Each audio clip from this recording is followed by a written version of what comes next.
The late afternoon sun cast long shadows across the parking lot of Chuck's Roadside Diner in Bakersfield, California. It was one of those scorching August days where the heat seemed to radiate from every surface, making the asphalt shimmer like water. The diner sat on Route 58, a popular stop for bikers heading through the Central Valley, its neon sign flickering with the words, "Best Coffee in Kern County." 17-year-old Tyler Hendricks leaned against his friend Marcus's beat-up Toyota Camry, scrolling through his phone with a smirk permanently etched on his face. His blonde hair was gelled up in that carefully disheveled way that took him 20 minutes every morning, and his designer sneakers probably cost more than Marcus's car was worth. Tyler came from money, the kind of money that insulated him from consequences, or at least that's what he believed. "Dude, check this out," Marcus said, showing Tyler a video on his phone. "This guy tried to jump his bike over a creek and totally ate it." Tyler barely glanced at the screen. "That's nothing. Remember that video I posted last week of that homeless guy? Got like 5,000 views." Marcus shifted uncomfortably. "Yeah, man, but wasn't that kind of what?" Tyler's voice had an edge to it. "Funny? Because it was. People love that stuff." But the truth was, Tyler had been getting increasingly reckless with his social media presence. What started as harmless pranks had evolved into something darker, filming people without their consent, mocking them for laughs, chasing views like a drug. His followers ate it up, and the dopamine hit of notifications and comments had become addictive. At Bakersfield High, he was known as the guy with the savage TikTok account, and he wore that reputation like armor. The rumble of motorcycle engines interrupted their conversation. 3 bikes pulled into the parking lot, their riders clad in leather jackets despite the heat. Tyler's attention immediately locked onto the third rider. The man was probably in his mid-40s, with graying temples and a weathered face that suggested years of sun and wind. But what caught Tyler's attention was the prosthetic leg visible beneath his jeans as he dismounted his Harley Davidson. The man moved with practiced efficiency, using his right leg to stabilize, while his left, the prosthetic, swung forward. There was no hesitation in his movements, no self-consciousness. He was just a man getting off his bike, ready to grab a coffee. "Oh man, look at this," Tyler muttered, already pulling out his phone. His fingers moved with muscle memory, opening his camera app. "This is gold." Marcus glanced over and his eyes widened. "Dude, no. Come on." But Tyler was already recording, zooming in on the biker. "Hey, check out Captain Hook over here," he called out, his voice loud enough to carry across the parking lot. "What happened, man? Lose an argument with your bike?" The biker stopped, his hand on the diner's door. He turned slowly, his face unreadable. His 2 companions also turned, their expressions hardening. Tyler felt a thrill of adrenaline. He was committed now, and backing down would look weak. He raised his voice even more. "What's the matter? Need a kickstand for that leg?" He laughed at his own joke, a harsh, grating sound that echoed off the diner's walls. The parking lot seemed to freeze. A woman getting into her SUV stopped mid-step. Inside the diner, faces appeared at the windows. The late afternoon heat suddenly felt suffocating. The biker with the prosthetic leg didn't say anything. He just looked at Tyler for a long moment, his dark eyes steady and calm. It was the kind of look that should have made Tyler reconsider, the kind of look that held weight and history. But Tyler was too far gone, too intoxicated by his own perceived power. "That's right, keep walking, Pegleg," Tyler shouted, recording every second. One of the other bikers, a massive man with a thick beard, started toward Tyler. "You little punk, you better—" The disabled biker held up his hand, stopping his friend. "Leave it bare. He's just a kid." His voice was quiet but carried authority. Then he did something unexpected. He looked directly into Tyler's camera and spoke clearly. "Hope you get what you're looking for, son." With that, he turned and walked into the diner, his gait steady and dignified. His friends followed, though the one called Bear shot Tyler a look that promised this wasn't over. Tyler lowered his phone, grinning triumphantly. "Did you see that? This is gonna blow up." He was already adding text to the video. Disabled biker gets roasted. Can savage. No filter. Viral. Man, I don't know, Marcus said, his voice uncertain. That seemed pretty harsh. Did you see the way he looked at you? What, he's fine, it's just a joke. Tyler hit post without a second thought. Besides, he'll never even see it. It's not like some old biker dude is on TikTok. Marcus didn't respond. He'd known Tyler since middle school, back when Tyler was different, before his parents' messy divorce, before his dad moved to Seattle and started a new family, before his mom buried herself in work and left Tyler to raise himself in their too-big house in the nice part of town. Money had replaced attention, and anger had replaced hurt. I'm going to head in and grab something to drink, Marcus said. You want anything? Tyler was already absorbed in his phone, watching the view counter start to climb. Nah, I'm good. As Marcus walked toward the diner, he noticed the 3 bikers sitting in a booth by the window. The disabled biker was talking quietly with his friends, his hands wrapped around a coffee cup. He didn't look angry or upset. If anything, he looked sad, and somehow that was worse. The diner's interior was classic Americana, red vinyl booths, checkered floor, a jukebox in the corner playing Johnny Cash. The air conditioning was a blessed relief from the heat outside. Behind the counter, Rita, the 60-year-old waitress who'd worked there for 30 years, was pouring coffee with the ease of long practice. "What'll it be, honey?" she asked Marcus. "Just a Coke, please." As Rita filled a glass with ice, she glanced out the window at Tyler. "That your friend out there, the one with the big mouth?" Marcus's face flushed. "Yeah, I'm sorry about what he said. He didn't mean—" "Sure he did," Rita interrupted, but her voice wasn't harsh.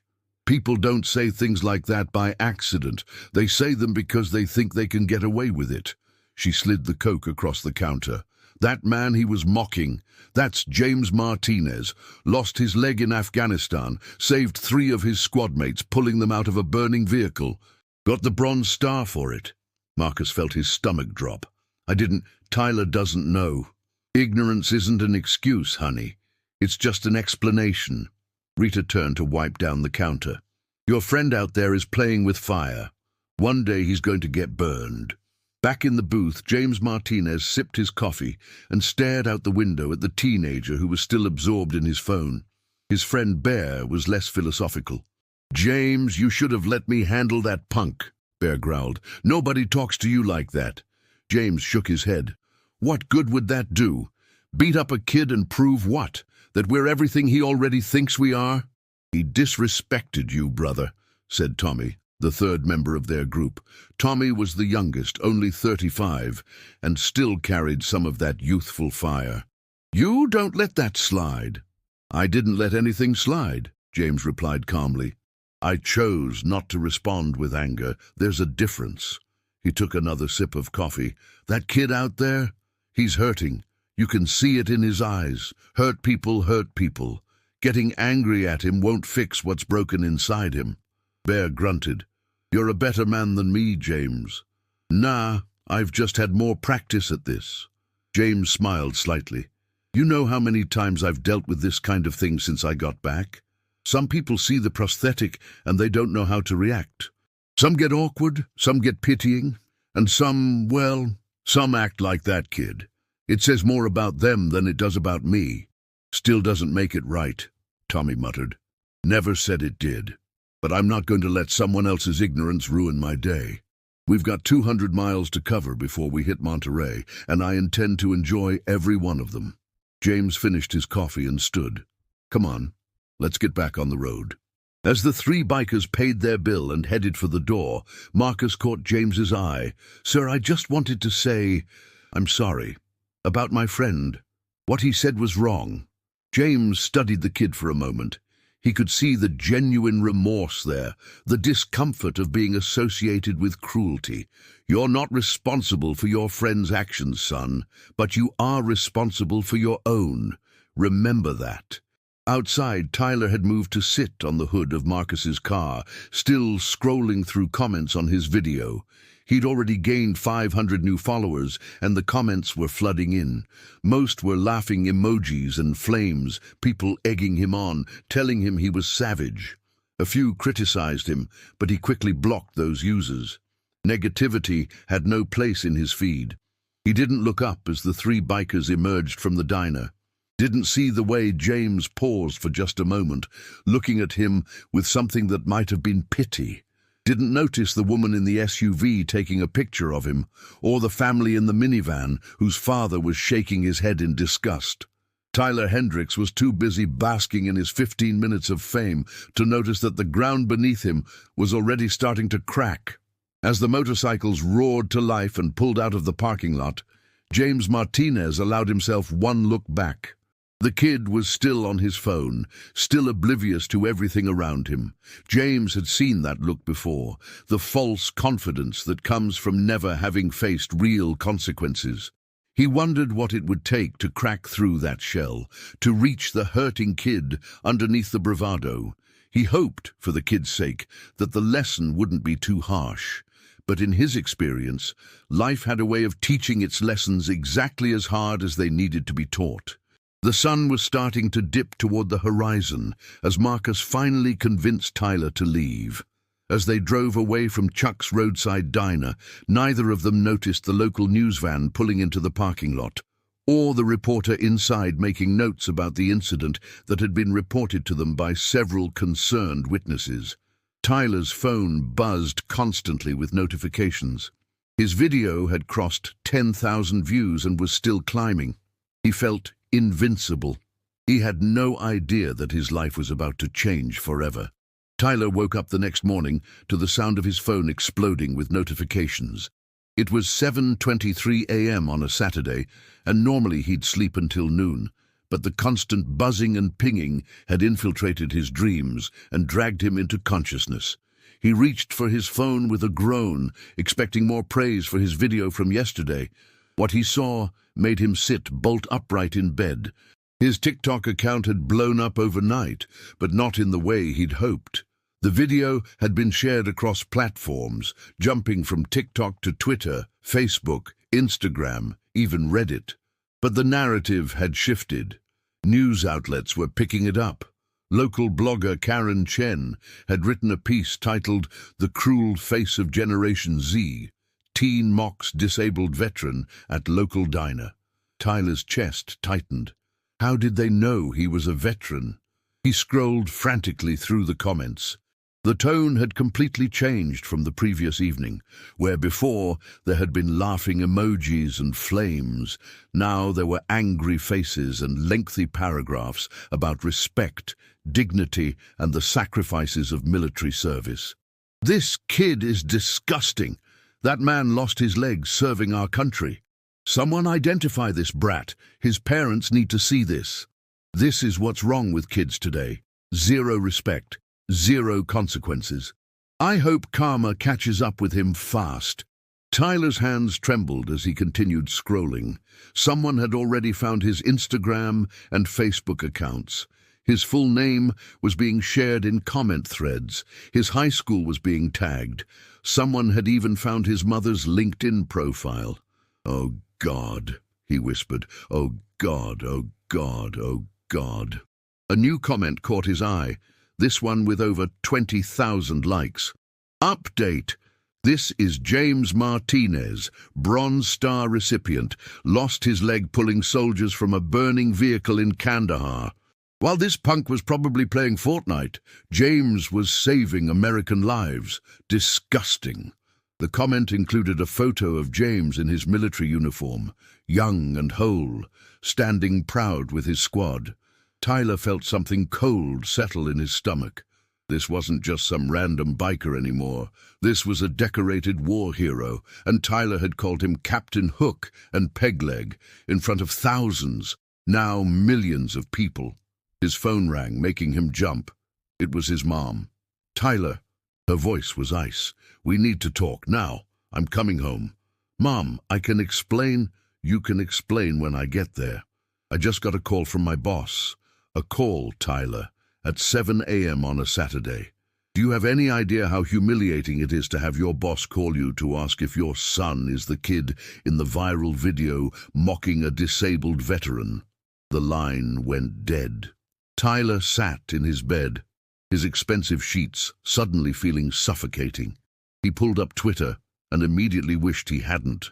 His video was trending, not just in Bakersfield but nationally. Disabled veteran and Respect Orvets were trending alongside his name. News outlets were requesting comment. His direct messages were flooded with everything from death threats to lengthy lectures on morality. One message stood out. It was from a username he didn't recognize, and it simply said, "We know where you go to school. See you Monday." Tyler's blood ran cold. He quickly deleted his TikTok account, then his Instagram, then his Twitter, but he knew it was too late. The internet never forgets. Screenshots were forever. His moment of cruelty had been preserved in digital amber for anyone to see, to share, to judge. Downstairs he heard the front door slam. His mother was home. Jennifer Hendricks was a corporate lawyer who billed at $500 an hour and took no prisoners in the courtroom. She'd raised Tyler mostly alone since the divorce 3 years ago, compensating for her absence with money and freedom. She told herself she was raising an independent son. Looking at him now, pale and frightened in his expensive pajamas, she realized she'd simply been absent. "Show me," she said, her voice clipped and professional, the voice she used with hostile witnesses. Tyler pulled up a saved copy of the video on his phone. Jennifer watched in silence, her face growing harder with each second. When it ended, she set the phone down carefully on the kitchen counter. "Do you have anything to say for yourself?" "I didn't know he was a veteran," Tyler said quickly. "I didn't know." "Does that matter?" Jennifer cut him off.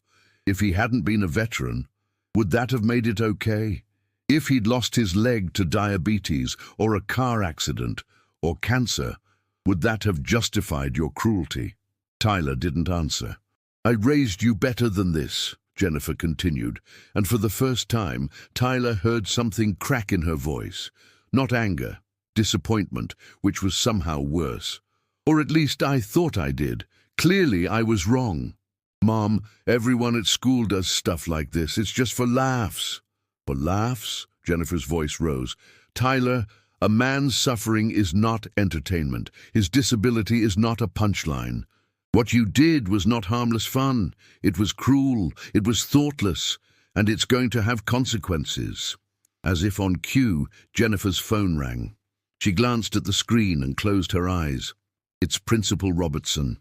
The conversation that followed was brief and one-sided. Jennifer mostly listened, her jaw clenching tighter with each passing second. When she finally hung up, she looked at Tyler with an expression he'd never seen before. "You're suspended pending an investigation," she said flatly, "effective immediately. The school board is meeting on Monday to discuss further action. There's talk of expulsion." "What? They can't do that. I didn't do anything at school." "You represented the school in that video, Tyler. You wore your Letterman jacket. Every comment thread identifies you as a Bakersfield High student. The school's reputation is on the line.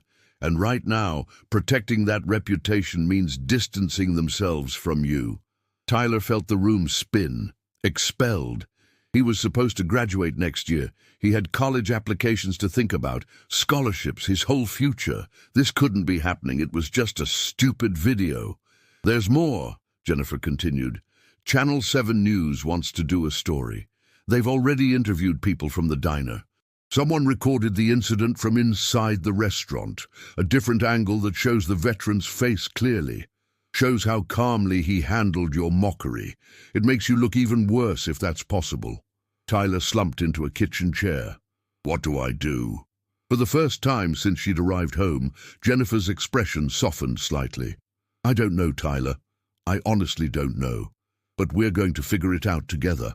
First, though, you need to understand something. This isn't about managing the PR. This isn't about damage control. This is about you looking in the mirror and figuring out who you want to be. Because right now, the world sees you as a bully who mocks disabled veterans. And the terrifying thing is, based on that video, they're not wrong. The words hit Tyler like a physical blow. His mother had always been his defender, always on his side. Hearing her validate the public's perception of him was devastating. The rest of the weekend passed in a blur of crisis management. Jennifer hired a PR consultant who advised Tyler to stay off all social media and to prepare a public apology. The local news ran their story on Saturday evening. Tyler forced himself to watch it. The segment opened with the video, of course, then cut to interviews with witnesses from the diner. Rita, the waitress, spoke with barely contained fury. That young man should be ashamed of himself. That veteran has shown more courage and grace in one moment than that boy has in his entire life. Then came the interview with James Martinez himself. Tyler hadn't expected that. The veteran was standing outside what looked like a veterans center, his prosthetic leg visible, his expression calm and measured. The reporter asked him how he felt about the incident. "I've faced a lot of things in my life," James said quietly. "Combat, injuries, rehabilitation, learning to walk again. Some punk kid making fun of my disability. That doesn't even register on my scale of difficult things. What concerns me is what it says about our society, that a young person thinks this kind of behavior is entertaining. We've created a culture where cruelty gets rewarded with likes and shares, where hurting others is content. That's what bothers me. Not the kid himself, but what he represents." The reporter pressed, "Do you think he should be punished?" James was quiet for a moment. "I think he should learn. Punishment without education just breeds resentment. If this kid learns from this, if he grows and becomes better, then something good can come from something ugly. But that's up to him." The segment ended with the reporter standing outside Bakersfield High, mentioning the pending investigation and the public outcry for accountability. Tyler turned off the TV. He felt hollow inside. The veteran, James Martinez, he had a name now, had been kind. Even after everything, he'd been measured and thoughtful. That somehow made it worse. If James had been angry, called for Tyler to be punished, it would have been easier to process. But this grace, this concern, not for punishment, but for growth, it was devastating. Sunday brought a new development. A petition had been created calling for Tyler's expulsion from Bakersfield High. It already had 15,000 signatures. Another petition called for him to perform community service at veterans organizations. A third demanded he make a public apology. Jennifer found Tyler sitting in his room, staring at his blank phone screen. "I got a call," she said, sitting on the edge of his bed. "From someone unexpected." Tyler looked up. "Who?" "James Martinez, the veteran. He wants to meet with you." Tyler's heart started pounding. "Why? Does he want to? He wants to talk to you. In person. No cameras, no media, just you and him. He said you can bring me if you want." Jennifer studied her son's face. "What do you want to do?" Tyler thought about saying no. Every instinct told him to avoid confrontation, to hide, to let this blow over. But he knew it wouldn't blow over. This was his life now. The only way out was through. "I'll do it," he said quietly. "I'll meet him." Jennifer nodded. "We're meeting him tomorrow at 2 p.m. at the Veterans Center. Tyler, this is your chance to make something right. Don't waste it." That night, Tyler barely slept. He kept thinking about James Martinez's words. "What concerns me is what it says about our society." Tyler had always thought of himself as just going along with what everyone else did, making funny videos, getting likes, being popular. He'd never thought about what it all meant, what it was building toward. He was just playing the game. But watching himself in that video, seeing his own smirking face as he mocked a man who'd lost his leg saving others, Tyler barely recognized himself. Or maybe he recognized himself perfectly, and that was the problem. Monday morning arrived with the weight of judgment. Tyler's suspension meant he didn't have to face his classmates, but he could imagine what they were saying. Some would be defending him, he supposed. Marcus had texted saying he had Tyler's back. But Tyler wasn't sure he deserved that loyalty. At 1:45 p.m., Jennifer drove them to the Kern County Veterans Resource Center. It was a modest building on the east side of town, American flags flanking the entrance, a memorial garden to one side. Tyler had driven past it hundreds of times and never given it a second thought. Now, walking through those doors felt like approaching judgment. Inside, the lobby was decorated with photos of local veterans, timeline of American military history, display cases with medals and uniforms. Behind a desk sat an elderly woman with kind eyes and a name tag that read, "Dorothy, Vietnam-era veteran." "You must be the Hendricks," she said, her voice neutral. "Mr. Martinez is waiting in conference room B, down the hall, third door on the right." Tyler's legs felt weak as they walked down the corridor. His mother squeezed his shoulder once, a brief gesture of support, then they reached the door. James Martinez was sitting at a simple conference table, 2 cups of coffee in front of him. He stood when they entered, extending his hand first to Jennifer, then to Tyler. His grip was firm but not aggressive. "Thank you for coming," James said simply. "Please, sit down." Tyler sat, unable to meet the man's eyes. He heard his mother settle beside him, felt the weight of expectation pressing down on his chest. James sat across from them, his hands folded on the table. For a long moment, nobody spoke. Then James said the last thing Tyler expected to hear. "I owe you an apology, Tyler." Tyler's head snapped up. "What?" "I should have handled that situation differently. When you mocked me in the parking lot, I should have stopped and talked to you, explained why what you were doing was hurtful. Instead, I walked away. That was easier for me, but it didn't help you, so I'm sorry." Tyler felt tears prick his eyes. This man, this veteran who he'd humiliated, was apologizing to him. It didn't make sense. It wasn't fair. Tyler didn't deserve this kindness. I don't understand," Tyler managed to say. James leaned forward slightly. "Tyler, can I tell you a story?" Tyler nodded, not trusting his voice. "When I came home from Afghanistan, I was angry. So angry. I'd lost my leg, I'd lost friends, and I felt like nobody in the civilian world understood or cared. I saw people complaining about traffic or their coffee order being wrong, and I wanted to scream at them about real problems. I was bitter and resentful, and I took it out on people who didn't deserve it." James paused, taking a sip of coffee. "One day, I was at a grocery store, still getting used to the prosthetic. It was giving me trouble, and I stumbled into a display, knocked over a bunch of cans. This kid, maybe 10 years old, laughed. Just a kid's laugh, probably didn't mean anything by it, but I turned on him. Told him to show some respect, used language I'm not proud of, made that kid cry in the middle of the store." James's face clouded with the memory. His mother was furious, understandably, but she did something I'll never forget. She brought the kid over to me, and she made him apologize for laughing. Then she asked me to tell him why I was upset. So I did. I told him about my leg, about how hard it was, about how sometimes things that seem funny to others really hurt. And that kid looked up at me with tears in his eyes and said he was sorry, really sorry. Then his mother told him to ask me about my service, and we ended up talking for 20 minutes. That kid wrote me letters for 2 years after that, wanted to know about the military, asked about my recovery. James looked directly at Tyler now. That moment changed me. I realized that anger and punishment don't teach anything. Connection teaches. Understanding teaches. I could have let that mother drag her crying kid out of that store, both of us angry, both of us unchanged. Instead, we both walked away better. The kid learned empathy. I learned grace. Tyler felt a tear slide down his cheek. "Mr. Martinez, what I did was so much worse than a kid laughing. I filmed you. I mocked you. I put it on the internet for everyone to see. How can you even stand to be in the same room as me?"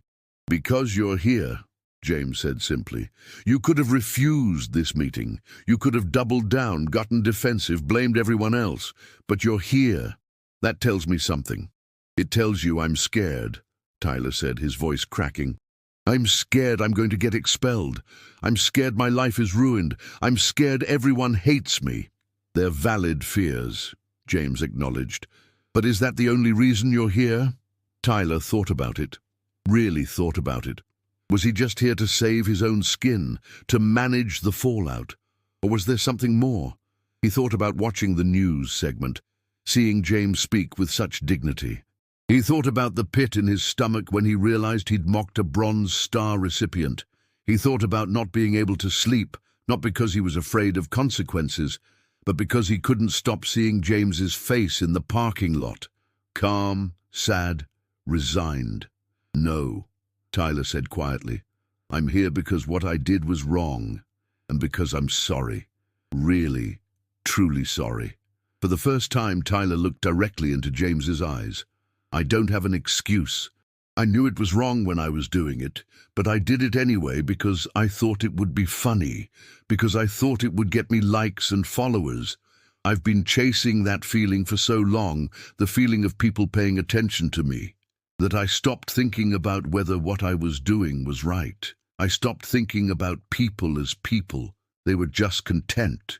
The words kept coming, faster now, like a dam breaking. My dad left 3 years ago. He started a whole new family in Seattle like we never existed. My mum works all the time because she's trying to provide for me, but it feels like she's just avoiding being home. I'm alone all the time, and the only place I feel like I matter is online.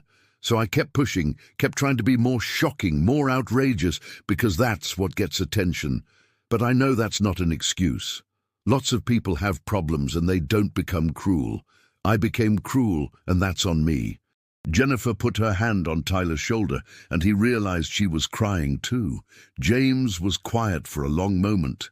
Then he said, Tyler, do you know what courage is? Tyler shook his head. It's not fearlessness. It's doing the right thing even when you're afraid. It's admitting when you're wrong. It's facing consequences instead of running from them. What you just did, being honest about your motivations, owning your actions without excuses, that took courage. That's a start. A start, Tyler asked. A start to what? To becoming the person you want to be instead of the person you've been settling for, James said. Tyler, your life isn't over. It might feel like it right now, but this is just a chapter, not the whole book. You get to decide what the next chapter looks like. How? Tyler's voice was barely a whisper. How do I fix this? James leaned back in his chair. First, you accept that you can't completely fix it. That video is out there forever. Some people will always judge you for it. You have to make peace with that. But second, you start making different choices. You start thinking about how your actions affect others. You start contributing instead of just consuming. You start building things up instead of tearing them down. I want to make a public apology, Tyler said suddenly. A real one. Not because my mom's PR person said I should, but because I mean it. James nodded. That's good.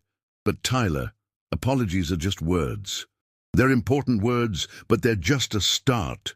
The real apology is changing your behavior. It's who you become after this. Jennifer spoke for the first time.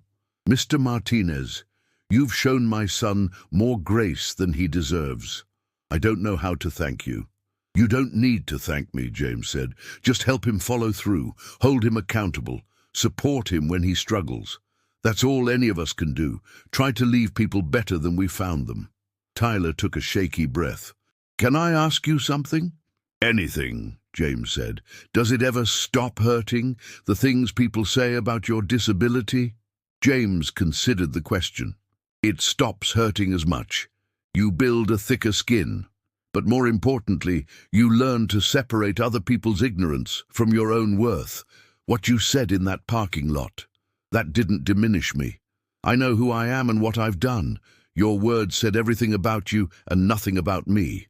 The sooner you understand that truth cuts both ways, the freer you'll be. Tyler thought about all the angry comments on his video, the death threats, the calls for his expulsion. They'd felt like knives. But James was right.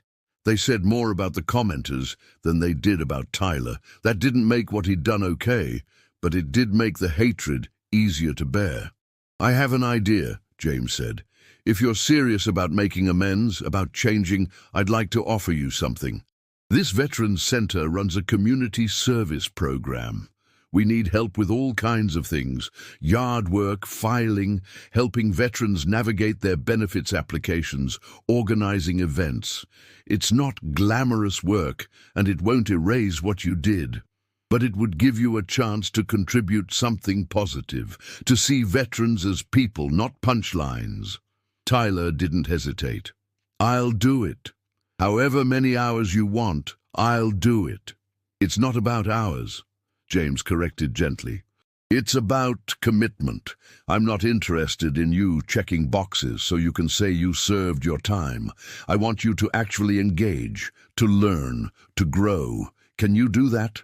"Yes, sir," Tyler said, and he meant it. James stood and extended his hand again.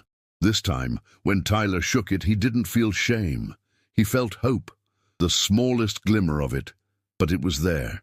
As they walked out of the Veterans Center, Jennifer put her arm around her son's shoulders. "I'm proud of you," she said quietly, "for showing up today, for being honest, for being willing to do the work." "Mom," Tyler said as they reached the car. "Yeah? I'm sorry. Not just about the video, but about everything, about letting you down, about becoming someone you couldn't be proud of." Jennifer stopped and turned to face her son.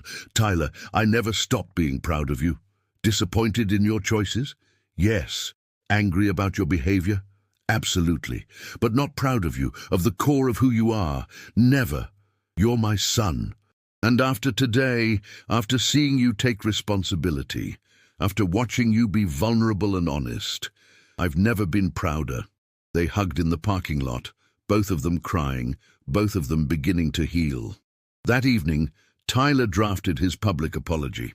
He didn't post it on social media. His accounts were deleted, and he intended to keep them that way for a while. Instead, he sent it to the local news station and gave them permission to share it. The statement was simple and direct. "My name is Tyler Hendricks, and I'm the person in the viral video mocking James Martinez, a disabled veteran.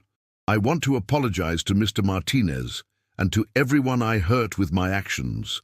What I did was cruel, thoughtless, and inexcusable. I have no defense except to say I was wrong. Mr. Martinez is a hero who lost his leg serving our country. He deserves respect and gratitude, and instead I made him the target of mockery for my own entertainment. I'm ashamed of my behavior and the person I allowed myself to become. I'm going to spend the coming months volunteering at the Kern County Veterans Resource Center, not because it's a punishment, but because I need to learn. I need to understand what I've been taking for granted. I need to become someone better than the person in that video." To Mr. Martinez, "Thank you for your service, your sacrifice, and your grace. You didn't have to meet with me, but you did. You showed me more kindness than I showed you. I hope someday to deserve that kindness. To everyone else, think before you post. Consider the real human being on the other side of your content. Don't make my mistakes. Don't trade your humanity for likes and views. It's not worth it." The statement was picked up by news outlets that evening. The response was mixed. Some people felt it was genuine. Others thought it was too little too late. Some remained skeptical. Tyler understood. He'd lost the right to control how people saw him. All he could do was move forward. Monday night, Tyler lay in bed thinking about the conversation with James, about courage, about growth, about choosing who you want to become. His phone was in a drawer, turned off. For the first time in years, the silence didn't feel lonely. It felt like breathing room. Tomorrow, he would start his community service. Tomorrow, he would begin the long process of rebuilding his reputation and, more importantly, his character. Tomorrow would be hard, but for tonight, Tyler allowed himself to feel something he hadn't felt in a long time: genuine hope that he could be better than he had been. The road ahead was long, but at least now he could see it clearly. 3 months had passed since the incident at Chuck's Roadside Diner. Tyler Hendricks stood in the Veterans Center Gymnasium, which had been transformed for the annual fundraiser dinner. Round tables covered in white cloths filled the space, each with centerpieces featuring small American flags and tea candles. A stage had been set up at one end, decorated with bunting and a large banner reading, "Honoring Those Who Served." Tyler adjusted the tie his mother had helped him pick out that morning. He'd never been responsible for something this important before, and his nerves were showing. "Stop fidgeting," Patricia Owens said, walking past with a box of programs.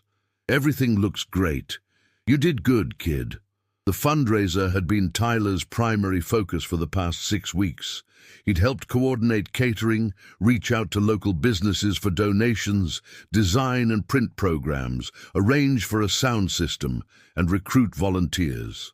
What started as a simple dinner had evolved into a major event, with over 200 people expected to attend, including local officials, business leaders, and of course, veterans and their families. "Tyler!" Susan called from across the room. "The caterer needs someone to show them where to set up the buffet." Tyler hurried over, clipboard in hand. Over the past months, he'd learned to be organized, dependable, and detail-oriented. The kid who used to sleep until noon and blow off responsibilities felt like a different person from another life. As the afternoon progressed, guests began to arrive. Tyler greeted them at the door, shaking hands and directing people to their tables. He saw Harold Chen arrive with his daughter and grandchildren. Michael Torres came with his wife, proud to show off the job offer he'd received from a tech company thanks to the coding skills he'd developed. David Lewis wheeled in, his wife by his side, wearing a suit and the biggest smile Tyler had seen from him. Then Tyler saw a familiar car pull into the parking lot. His stomach dropped. It was his father's rental car. Tyler hadn't spoken to his father in the 3 months since everything happened. David Hendricks had called several times, sent emails, even showed up at the house once. But Tyler had refused to engage. He hadn't forgiven his father for abandoning them, and he certainly hadn't wanted his dad to witness his public humiliation and subsequent transformation. But now here he was, stepping out of the car, wearing an uncomfortable-looking suit, his second wife Maria beside him with their 2-year-old daughter Sophia on her hip. Jennifer appeared at Tyler's elbow. "I invited him," she said quietly. "You don't have to talk to him if you don't want to, but I thought he should see what you've become." Tyler watched his father scan the crowd nervously, looking for him. For a moment, Tyler considered hiding in the kitchen until his father left. But then he thought about what James had taught him about courage, doing the right thing, even when you're afraid. Tyler walked over to his father.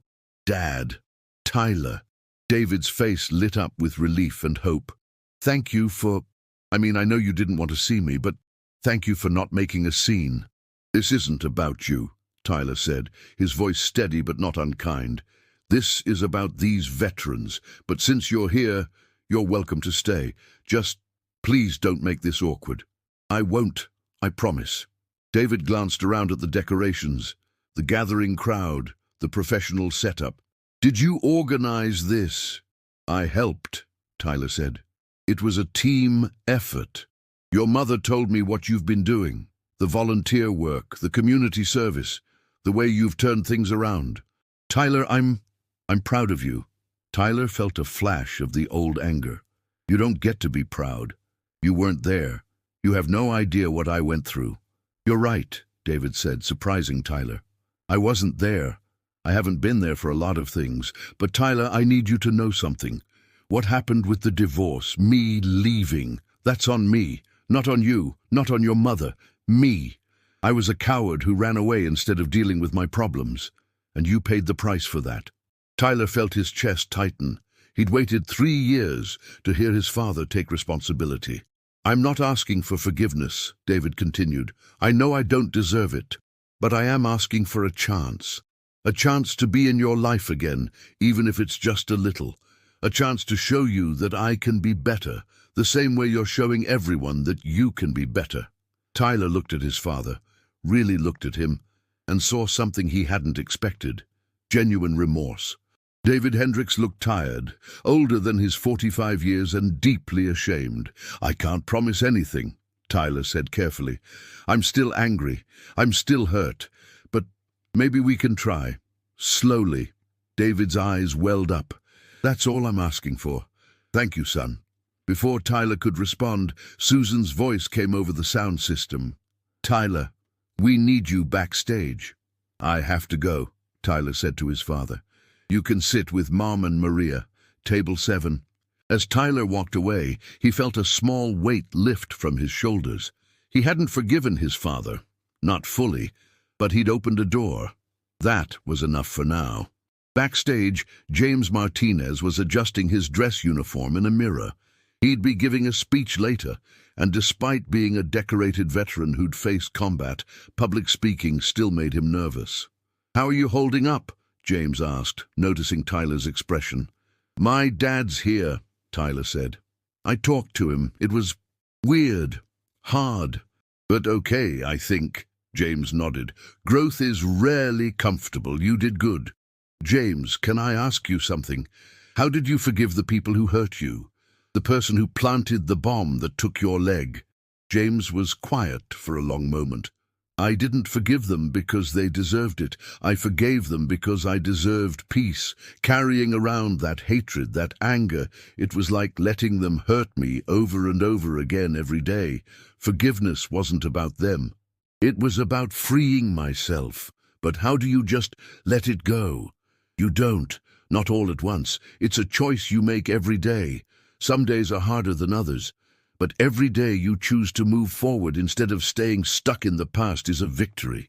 James put his hand on Tyler's shoulder. "You're gonna be okay, Tyler. You've come so far." The dinner began promptly at 6. The gymnasium filled with the sound of conversation and laughter.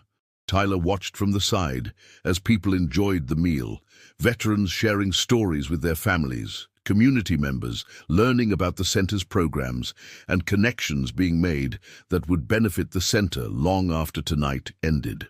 When it came time for speeches, Susan took the stage first, thanking everyone for coming and explaining the center's mission. Then she introduced James Martinez. James walked to the microphone with his characteristic confident gait, his prosthetic leg no impediment to his presence. The room fell silent. "Good evening," James began. "For those who don't know me, my name is James Martinez. I lost my leg in Afghanistan while serving with the 10th Mountain Division. That experience changed my life in ways I'm still discovering. But tonight, I don't want to talk about that. Tonight, I want to talk about second chances." Tyler's attention sharpened. 3 months ago, a young man made a terrible mistake. He mocked me publicly, filmed it and posted it online. That video went viral for all the wrong reasons. Many people called for that young man to be punished, expelled from school, made an example of. And I understand why. What he did was cruel and thoughtless. The room was completely silent now. But I want to tell you what that young man did after his mistake. He didn't make excuses. He didn't blame others. He came here to this center and asked what he could do to make things right. And for the past 3 months, he's shown up every single day. He's helped veterans navigate bureaucracy, organize events, and just be a friend to people who needed one. He's learned about sacrifice and service, not from books or lectures, but from sitting with veterans and listening to their stories. James paused, looking directly at Tyler. "Tyler Hendricks, would you come up here, please?" Tyler felt his heart stop. This wasn't part of the plan, but every eye in the room turned to him, and there was no way out. He walked to the stage on shaking legs. "Folks, this is Tyler," James said. "The young man from the video, and I want you to know something. He's become one of the most dedicated volunteers we've ever had. More than that, he's become my friend." Tyler felt tears prick his eyes. "I'm telling you this because I want you to understand something important. We live in a culture that loves to tear people down. We love to find someone who messed up and destroy them, cancel them, make them pay forever for their worst moment. But that's not justice. That's just cruelty pretending to be righteousness. James turned to face Tyler. Tyler, you made a mistake. You owned it. You did the hard work of becoming better. And in the process, you taught me something too. You taught me that grace isn't just about being kind to people who deserve it. It's about believing that people can change, can grow, can become more than their worst moments. James extended his hand to Tyler. Thank you for the work you've done here. Thank you for having the courage to face your mistakes. And thank you for reminding all of us that redemption is possible. The room erupted in applause. Tyler shook James's hand, unable to speak past the lump in his throat. He saw his mother in the crowd, crying openly, saw his father looking both proud and ashamed, saw Harold Chen giving him a thumbs up, saw Patricia and Michael and David and Susan and all the other veterans who'd taken a chance on him, believed in him, taught him what it meant to be better. When the applause finally died down, Tyler found himself still standing at the microphone. James had started to walk away, but Tyler stopped him. Wait, Tyler said. Can I say something? James smiled and gestured to the microphone. It's all yours. Tyler looked out at the crowd. Every person in this room had heard about his worst moment. The video had been seen by millions. His cruelty had been documented and preserved. But now he had a chance to add a different chapter to that story. I don't deserve James's kindness, Tyler began, his voice shaking. I don't deserve to be called his friend, but he gave me those things anyway. And in doing so, he taught me what real strength looks like. It's not about never falling. It's about getting back up. It's not about never making mistakes. It's about learning from them. Tyler took a breath, steadying himself. 3 months ago, I was a different person. I was angry, and I took that anger out on someone who didn't deserve it. I chased likes and views because I didn't know who I was without them. I was cruel because being kind felt like being weak. I was so wrong about everything. Working here, meeting all of you, learning your stories, it's changed me. I've met people who've sacrificed more than I can imagine. I've met people who've lost everything and still found ways to keep going, to be kind, to support others. I've learned that real courage isn't about being fearless. It's about being afraid and doing the right thing anyway. Tyler looked directly at James. James, you could have let me burn. You could have let me face all the consequences alone. Let me become a cautionary tale, a warning to others. But you didn't. You saw past my worst moment to the person I could become. You gave me a chance I didn't deserve, and I'm going to spend the rest of my life trying to be worthy of that chance. Tyler turned back to the crowd. To everyone here tonight, especially the veterans, thank you. Thank you for your service, your sacrifice, and your grace. Thank you for teaching me what really matters. And thank you for showing me that it's never too late to become someone better. As Tyler stepped away from the microphone, the applause was different this time. It wasn't just polite recognition, it was warm, genuine, accepting. Tyler had gone from the villain of a viral video to a young man who'd done the hard work of redemption. Not everyone in that room forgave him completely, and he didn't expect them to. But they respected his effort, his growth, his commitment to being better. The rest of the evening passed in a blur. The fundraiser was a massive success, raising over $50,000 for the Veterans Center, more than double their goal. Local news covered the event, and this time Tyler wasn't the story. The veterans were. Their needs, their sacrifices, their ongoing struggles were finally being highlighted. As the crowd thinned and volunteers began cleanup, Tyler found himself back in the parking lot where this journey had started. Not this parking lot specifically, but the same California evening air, the same mix of endings and beginnings. His mother came out to find him. You did good tonight, honey. I'm so proud of you. Thanks, Mom, for everything, for not giving up on me, for helping me through all of this. That's what mothers do, Jennifer said, putting her arm around him. But Tyler, you did the hard work. I just stood by while you figured out who you wanted to be. I'm sorry I let you down, Tyler said. All those years of being angry, acting out, making you worry, I'm sorry. You're 17 years old. You're supposed to make mistakes. That's how you learn, Jennifer smiled. The important thing is you learned. Some people go their whole lives making the same mistakes over and over. You broke the cycle. David approached hesitantly, Maria and Sophia staying by the car. Tyler, I don't want to intrude, but I wanted to say goodbye, and to thank you for letting me be here tonight. Tyler looked at his father. There was still anger there, still hurt, but there was also understanding. His father had made mistakes, just like Tyler had. His father had been lost, just like Tyler had been. Maybe redemption wasn't just for Tyler. Dad, Tyler said carefully, I'm not ready to forgive everything, but I'm ready to try to move forward. Maybe we could talk sometimes, actually talk about real things. David's face lit up. I'd like that. I'd really like that. And I want to meet Sophia properly. She's my sister, even if we don't know each other yet. She'd love that, David said, his voice thick with emotion. Thank you, Tyler. Thank you for being bigger than I was. After his parents left, Tyler helped finish the cleanup. He was stacking chairs when Harold Chen approached him, moving slowly with his walker. Kid, Harold said, I want to give you something. He reached into his jacket pocket and pulled out a small medal on a ribbon. It wasn't ornate or official looking, just a simple bronze star on a faded ribbon. This isn't military, Harold explained. This was given to me by the Korean family we lived with during the war. They gave it to all of us soldiers who helped protect their village. The old man who gave it to me said it represented honor and courage. I've carried it for 70 years. Harold pressed the medal into Tyler's hand. I want you to have it. Not because you've earned it. You haven't. Not yet. But because I believe you will.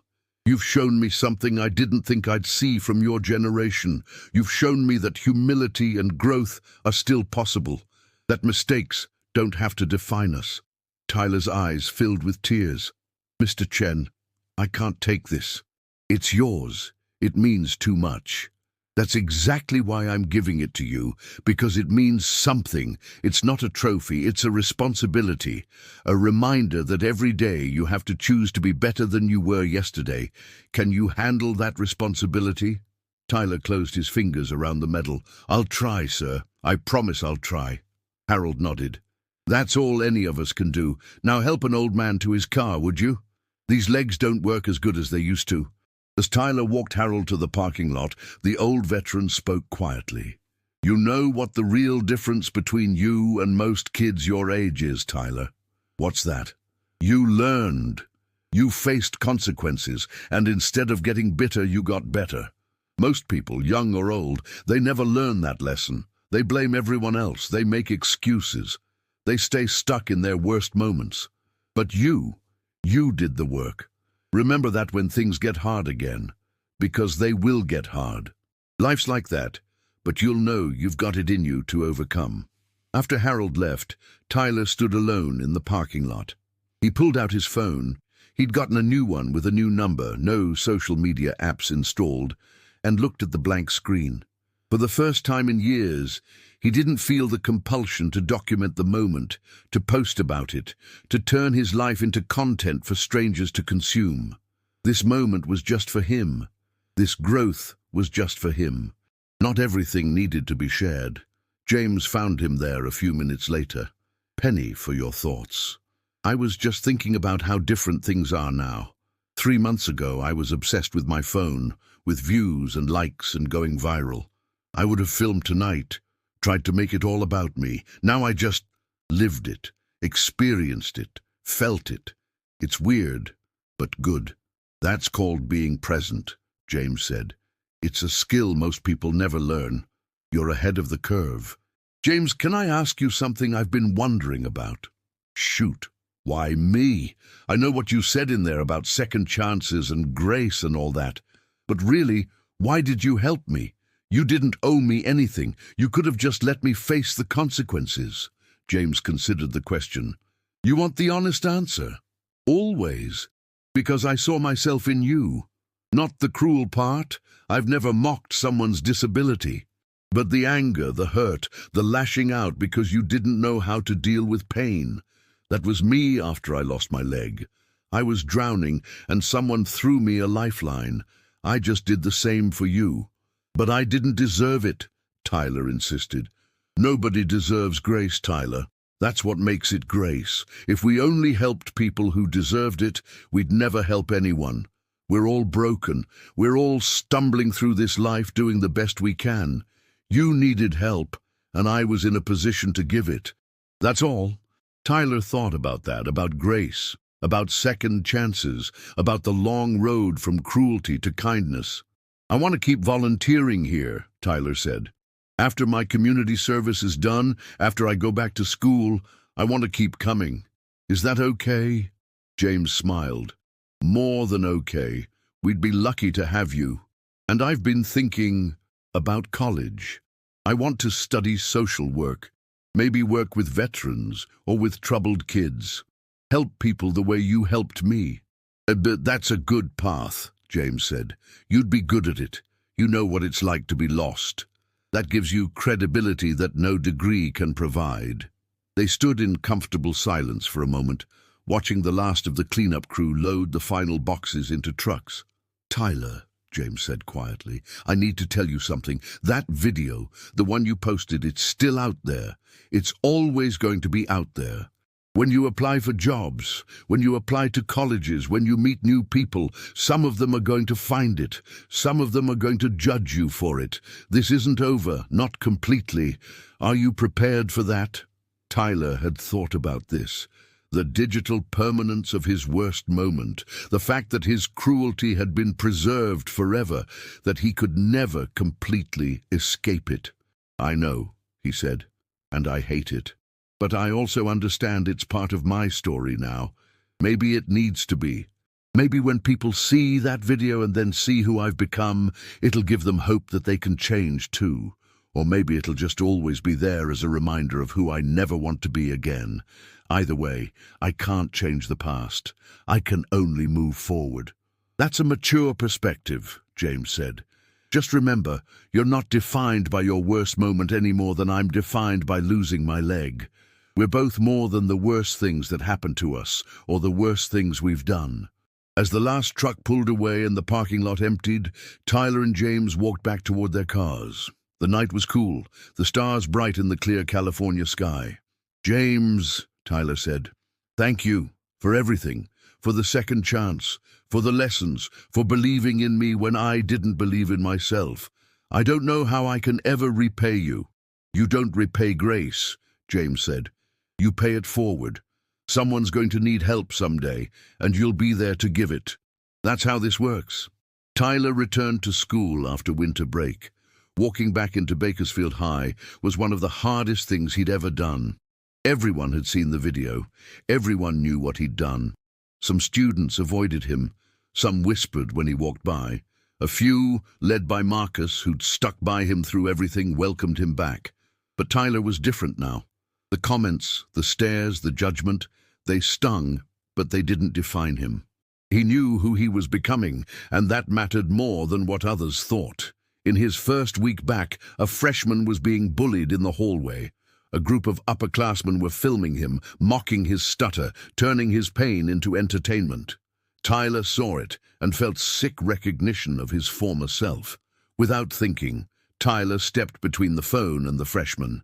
Cut it out, Tyler said firmly. Delete the video. Why should we? One of the bullies challenged. It's funny. You of all people should appreciate it. Yeah, I should know better than anyone why you should stop. What you're doing isn't funny. It's cruel. You're not making content. You're making someone feel worthless. Trust me, it's not worth it. Whatever, man. You're just trying to look good after what you did. Maybe, Tyler acknowledged. But this kid didn't do anything to deserve being treated like this. So delete the video, or I'll go to Principal Robertson myself. The bullies grumbled, but deleted the video and walked away. The freshman looked up at Tyler with wide eyes. "Thanks," he said quietly. "I'm Jeremy. I'm Tyler. Listen, I know it's hard when people are jerks. If you ever need someone to talk to, or just someone to stand with you, let me know. Nobody should have to deal with that alone." Jeremy nodded, his eyes glistening. "Why did you help me? Everyone says you're the guy who made fun of that veteran." Tyler took a breath. "Yeah, I am. I did something terrible, and I'm never going to completely make up for it. But I learned from it. I learned that hurting people doesn't make you strong or cool or funny. It just makes you cruel. And I don't want to be that person anymore. So I'm trying every day to be someone better, someone who stands up instead of tearing down." Over the following months, Tyler rebuilt his reputation slowly and deliberately. He started a club at school called Digital Responsibility that taught students about the consequences of online behavior, about empathy in the age of social media, about thinking before posting. He gave a presentation to the school board about cyberbullying and the importance of teaching digital citizenship. He continued volunteering at the Veterans Center 3 times a week, even as his schoolwork and extracurriculars piled up. He tutored younger students. He organized a food drive for homeless veterans. He showed up consistently as the person he wanted to be. Senior year, Tyler was asked to speak at graduation, a controversial choice that some parents protested. But Principal Robertson, who'd watched Tyler's transformation closely, insisted, "Our students need to see that mistakes aren't the end of your story," Robertson told the school board. "They need to see that growth is possible, that redemption is real. Tyler Hendricks has shown us that, and his story deserves to be heard." On graduation day, Tyler stood at the podium in his cap and gown, looking out at his classmates, their families, and the faculty. His mother sat in the front row, crying already. His father had flown in from Seattle, sitting with Maria and Sophia. And there, near the back, were James Martinez, Harold Chen, Patricia Owens, and several other veterans from the center. Tyler took a deep breath and began. "When Principal Robertson asked me to speak today, I almost said no, because I know that many of you know me for the worst thing I ever did. A video that went viral for all the wrong reasons. A moment of cruelty that defined me in the public eye. I wasn't sure I had the right to stand here and offer advice when I'd messed up so publicly." Tyler paused, making eye contact with his classmates. "But then I realized, maybe that's exactly why I should speak. Because if there's one thing I've learned, it's that your worst moment doesn't have to be your defining moment. Who you are in the aftermath matters more than who you were in the moment itself. I made a terrible mistake. I mocked a disabled veteran, a decorated war hero, because I thought it would be funny, because I thought cruelty was content. Because I'd spent so long chasing likes and views and validation from strangers that I'd forgotten how to see people as human beings instead of opportunities for entertainment. The consequences were brutal. I went viral, but not in the way I'd always dreamed about. I was suspended, I was threatened. I was hated by thousands of people who saw me at my worst and judged me accordingly, and I deserved all of it. But something unexpected happened. The man I'd mocked, his name is James Martinez, and he's here today. He gave me something I didn't deserve, a chance, not a free pass, not absolution, but an opportunity to learn, to grow, to become better. Tyler looked at James, who nodded encouragingly. "I spent months volunteering at the Veterans Center, and in that time I learned more about courage, sacrifice, grace, and strength than I'd learned in my entire life. I met people who'd given everything for their country and asked for nothing in return. I met people who'd faced unimaginable hardship and still found ways to be kind, to be generous, to be hopeful. And I learned something crucial. Our culture is obsessed with tearing people down. We love to find someone who messed up and destroy them, cancel them, make them forever defined by their worst moment. But that's not justice. That's just cruelty pretending to be righteousness. Tyler's voice grew stronger. So here's what I want to say to all of you as we graduate and head out into the world. You're going to make mistakes. Maybe not as public as mine, but you're going to mess up. You're going to hurt people. You're going to do things you regret. That's part of being human. What matters is what you do next. Do you make excuses, or do you take responsibility? Do you blame others, or do you look in the mirror? Do you stay stuck in your mistakes, or do you learn and grow? Do you let your worst moment define you, or do you decide to become someone better? I'm not going to stand here and tell you I'm proud of what I did. I'm not. I'm ashamed of that video, and I always will be. But I am proud of what came after. I'm proud that I did the work. I'm proud that I faced my mistakes instead of running from them. I'm proud of the person I'm becoming, even if I'm not all the way there yet. Tyler looked out at his classmates, some who'd stood by him, some who'd judged him, some who'd changed their minds as they watched his journey. The world is going to judge you. Some of that judgment will be fair, some of it won't be. But at the end of the day, the only opinion that really matters is yours. Can you look in the mirror and respect the person looking back? Can you live with your choices? Can you say you're doing your best to be someone good, someone kind, someone who makes the world a little bit better? I couldn't say that a year ago, but I can say it now.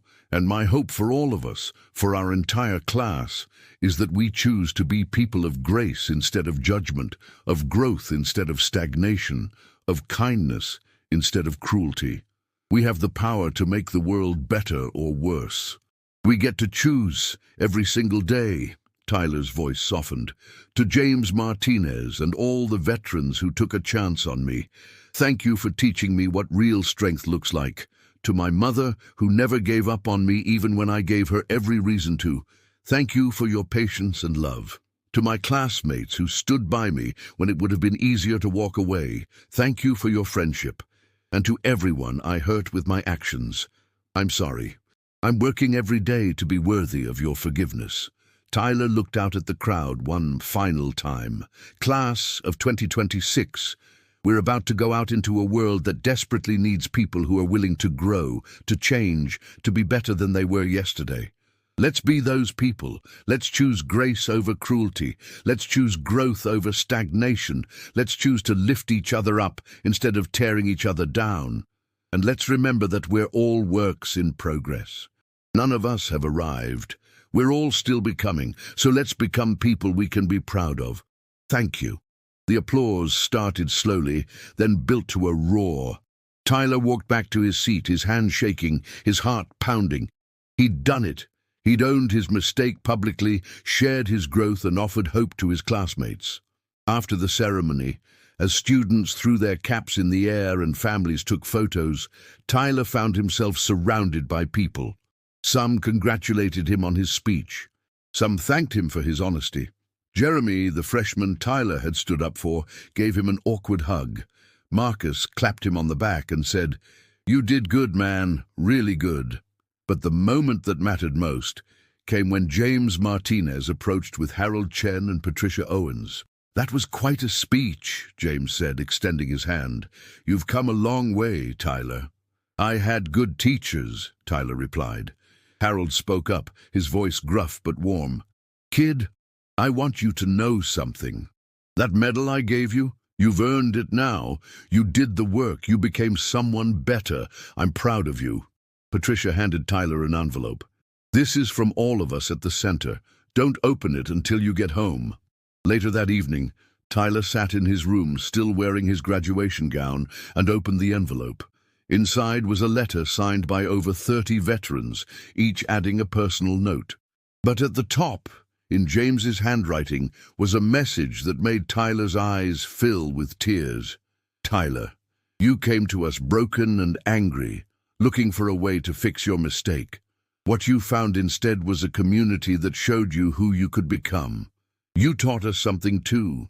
You taught us that grace isn't wasted on the young, that growth is always possible, and that sometimes the people who fall the hardest can rise the highest. We're proud of the man you're becoming. Not because you're perfect, none of us are, but because you're trying. Every day you choose to be better. That's all any of us can do. As you head off to college to study social work, remember what you learned here. Remember that everyone has a story.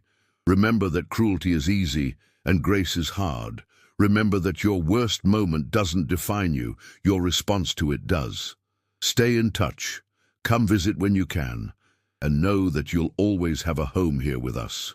Your friend, James Martinez, P.S. Sarah would have liked you. I know she'd be proud of the man you've become. Tyler carefully folded the letter and placed it in a box on his shelf, next to Harold's medal, a photo of him and James at the Veterans Center, and a copy of his graduation speech. These were his treasures now, not likes or views or viral fame, but real connections with real people who'd seen him at his worst and helped him become his best. His phone buzzed. A text from an unknown number. Hey Tyler, it's Jeremy. I just wanted to say thanks again for helping me. I saw your speech today and it really meant a lot. You made me believe things can get better. I'm starting high school next year and I'm scared, but knowing you'll be around, even though you're graduated, makes me feel like it's going to be okay. Tyler smiled and typed back, Jeremy, it's going to be more than okay. You're going to do great. And if you ever need anything, you know where to find me. Remember, your value isn't determined by how others treat you. It's determined by how you treat others and yourself. Keep being brave. As the sun set over Bakersfield, Tyler stood at his bedroom window, looking out at the city he'd grown up in. This place had seen his worst moments and his greatest growth. In a few months, he'd leave for college, starting a new chapter. But he'd carry these lessons with him forever. He'd learned that redemption is real, but not easy. That grace is a gift that must be earned through action, not just apology. That the people you hurt the most can sometimes become your greatest teachers. That strength isn't about never falling, it's about getting back up. That your worst moment doesn't have to be your defining moment if you're willing to do the hard work of becoming better. Tyler Hendricks was no longer the kid who mocked a disabled veteran for views and likes. He was someone who'd faced his cruelty, accepted the consequences, and chosen to grow. He was someone who stood up for others instead of tearing them down. He was someone who understood that real strength comes from grace, not cruelty. He wasn't perfect. He never would be. But he was better than he was yesterday, and he'd be better tomorrow than he was today. And in the end, that's all any of us can ask for. The chance to become better than we were, to learn from our mistakes, to choose grace over judgment, and to pay forward the mercy we've been shown. Tyler's phone buzzed one more time. James. Proud of you, kid. Now go change the world. Tyler smiled, turned off his phone, and looked at his reflection in the window. He saw a young man who'd stumbled, fallen, and gotten back up. A young man who'd been shown grace and was learning to extend it to others. A young man who was still becoming, still growing, still learning. He saw someone he could finally be proud of. And that, Tyler thought, was worth more than 1 million views could ever be.